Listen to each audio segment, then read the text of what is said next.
Surgindo em meio ao concorridíssimo verão norte-americano, época de lançamento dos maiores filmes de seus respectivos estúdios, e derivado do mega surpresa que foi o primeiro, Deadpool 2 tinha a missão de não deixar a peteca cair, mantendo o nível de seu predecessor.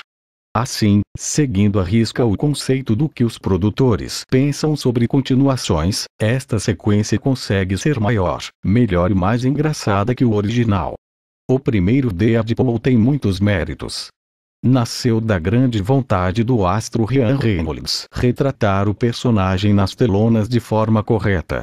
Para isso era necessário alcançar algo sem precedentes na história do cinema, um filme de super-heróis de censura alta.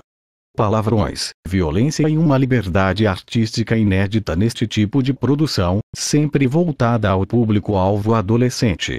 O resultado, como sabemos, Deadpool 2016, se tornou sucesso de crítica e público, mostrando o potencial desta novidade. Gostando da fórmula que criou, a Fox, estúdio retentor de tais personagens, trouxe na esteira Logan, 2017, e com Deadpool 2 reafirma que a censura alta para este tipo de filme dá certo. Ano que vem teremos os Novos Mutantes e quem sabe esta tendência não se espalhe para os outros estúdios. Apesar da censura, Deadpool 2 não é um filme para adultos. É um filme violento, ácido e impróprio para crianças. Mas na verdade é apenas uma provocação para elas, já que traz tudo o que elas mais adoram, se tornando aquele fruto proibido, quase um mito do qual todos sabem a existência, mas não podem se aproximar se não tiverem a idade certa. Alguém duvida, no entanto, que todas elas irão dar um jeito de assistir de uma forma ou outra? A saída de Tim Miller, que causou receio em alguns, se mostrou imperceptível quando em seu lugar David Leitch assumiu a direção. O cineasta, um especialista no quesito ação, tendo no currículo os elogiados De Volta ao Jogo, 2014, e Atômica, 2017, deu a sorte de poder trabalhar com um orçamento mais folgado nesta continuação, já que o original rendeu em caixa quase $800 milhões mundialmente, com um orçamento de menos de $60 milhões.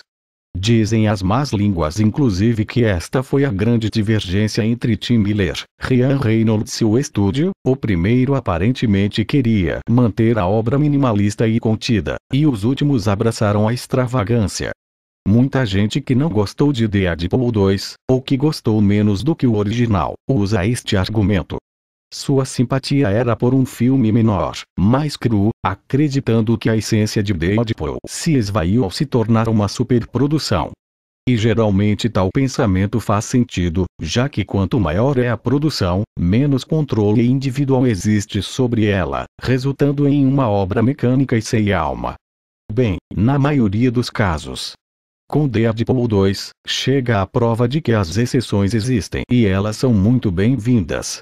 Apesar da ambição inegável, a sequência mantém tudo o que deu certo no lugar: humor, referências, acidez, violência, sarcasmo do protagonista e a metalinguagem latente querendo explodir da tela, inclusive aprimorando cada um destes itens. Desta forma, a saída de Tim Miller realmente não é notada, já que David Leitch se sai inclusive melhor, pilotando um ônibus, ao contrário do Fusquinha de Miller, sem deixar que Derrapel se perca na estrada. O mais legal de Deadpool 2 é manter a essência do personagem e do filme original, mesmo que você tenha achado que nem tudo funcione 100%, este é o personagem que nos foi apresentado no cinema em 2016. E por que Deadpool 2 é ainda melhor? Simples. Porque no roteiro, além do retorno da dupla original, Rhett Reese e Paul Wernick, temos um dos maiores especialistas no personagem da atualidade, o próprio Ryan Reynolds, adicionado à mistura no texto, estreando assim como roteirista de cinema. Assim como no original, a trama de Deadpool 2 é o que menos importa. Qual é, vai dizer que a história de origem, tirada de qualquer outro filme de super-herói já feito, era marcante no primeiro filme. Não. Deadpool nos ganhou justamente pelas entrelinhas. Pelo personagem único que é, pelas piadas, as tiradas e a quebra da quarta parede. O personagem sabia estar num filme de super-herói e brincava justamente com estes clichês. A estrutura não era nada de novo, já o conteúdo era refrescante e único.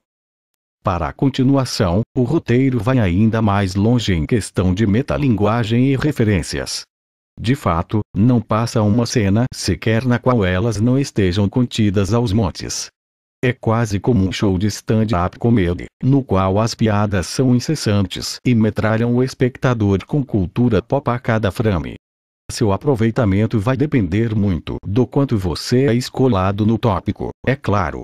Por exemplo, se você não estiver a par de alguns detalhes muito comentados de Batman vs Superman 2016, ou não estiver familiarizado com todos os filmes do universo DC no cinema, perderá boas risadas.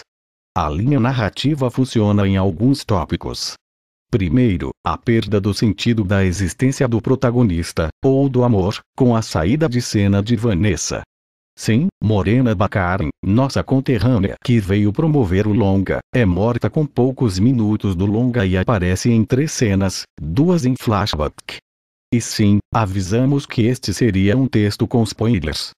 Este é apenas um artifício do roteiro para aproximar o personagem de A, uma família, primeiro entrando na equipe dos X-Men, e depois formando sua própria, com a X-Force. E B, a paternidade. A jornada do menino Russell, Julian Dennison, é toda pautada no amadurecimento do protagonista e sua responsabilidade sobre o jovem. Neste quesito, Cable, Josh Brolin, era a maior preocupação. Sua história nos quadrinhos é complexa demais para caber em um filme no qual tantos personagens dividiriam a atenção. Fora isso, envolve viagem no tempo e a ligação com outros personagens, o que complicaria ainda mais a subtrama. A esperteza dos roteiristas aqui se faz valer de novo, e eles resolvem tais questões com um estalar de dedos. Com poucos minutos e numa cena sem diálogos, entendemos que Cable está no futuro, se depara com uma grande tragédia pessoal e viaja no tempo de volta para a nossa época. Outro detalhe interessante é o invólucro para o personagem e sua subtrama, totalmente revestido de O Exterminador do Futuro, 1984, de James Cameron, forte referência para sua criação nos quadrinhos também. Afinal, Cable nada mais é do que um humanoide robótico que viaja no tempo para realizar missões em nossa era. No filme, até mesmo as notas inícias de sua trilha sonora reprisam o filme de Cameron. Temos também a cena da chegada e o encontro com os caipiras, a cena em que o personagem se olha de frente ao espelho no quarto, a missão de exterminar um inocente, e sua mudança de atitude de vilão para anti-herói, a mesma sofrida por Schwarzenegger no intervalo do primeiro filme para o segundo. Outra personagem marcante no longa é Domino, impulsionada pelo carisma de Zazie Beetz, da série Atlanta. Seu visual é arrebatador, assim como a representatividade na mudança de etnia da personagem. Mas só isso não seria o suficiente para que a coisa emplacasse. Assim, por mais que no papel Domino tenha sido projetada para ocupar a vaga do empoderamento feminino na franquia, o que vendeu de vez a personagem foi a graça com a qual Beetz dá forma a ela. Como falar dos novos personagens e não mencionar a X-Force? Vendida em todos os trailers, a equipe formada por Bedlam, Terry Crews, Zeitgeist, Bill Skarsgård, Shatterstar, Levi Stan, Vanisher, Brad Pitt, surpresa. E Peter, Rob Delaney, é dizimada da forma mais idiota possível logo em sua primeira missão. Além da quebra de expectativa, o que irá revoltar os mais chiitas, a coragem para um ato assim é uma verdadeira trollagem com os fãs que esperavam ver os personagens como parte da trama. Justamente por isso a escolha do time de heróis dos quais ninguém sentirá verdadeiramente falta, como Deadpool tira sarro em seguida. Simplesmente hilário. Como diria um amigo, Deadpool 2 é pura lacração nerd. É um festival de referências não só aos filmes de super-heróis, mas à cultura pop do passado e presente. Sobram zoações para os Vingadores, a Marvel, a DC e tudo que você possa ou não imaginar. Ao ponto do filme rivalizar com o recente Jogador N1 no quesito. Fora isso, Deadpool 2 é verdadeiramente engraçado, donos de um humor negro que funciona longe de uma ligação prévia que o público tenha com qualquer outro filme citado. Em resumo, aqui você só não irá rir se tiver sido criado debaixo de uma rocha por toda a vida.